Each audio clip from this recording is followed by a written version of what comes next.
हमसे गलती हो गई कि हमने भारत का नाम बदलकर इंडिया रख दिया।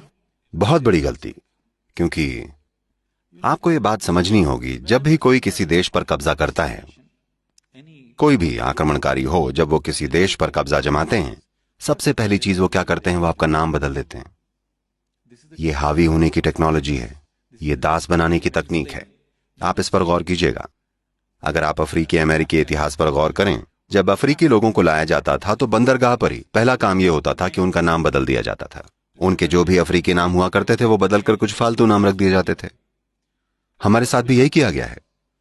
इंडिया, इसका क्या अर्थ है? इसका कोई अर्थ नहीं है। तो अगर मैं आपको एक अर्थहीन नाम दे दूं तो आप मेरे सामने एक अर्थहीन बेवकूफ व्यक्ति बन जाएंगे, क्योंकि मेरे पास एक अर्थपूर्ण नाम है, मेरी एक परंपरा है, मेरी एक सभ्यता है, आपके पास कुछ नहीं है।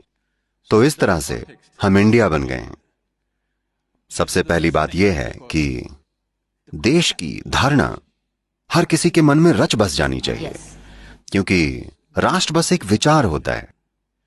जब यह विचार आपके मन में प्रज्वलित होकर दिल में बस जाता है और आपका यह भाव सर चढ़कर बोलता है, तब जाकर सच में आपका एक देश बनता है। नहीं तो देश बस एक कागज पर होता है।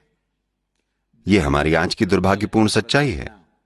तो कम से कम जब वो 1947 में गए तो पहली चीज हमें ये करनी चाहिए थी कि नाम बदल दिया जाता, और इस तरह से बदला जाता कि किसी ना किसी तरह से यह हर किसी के मन में गूंजता।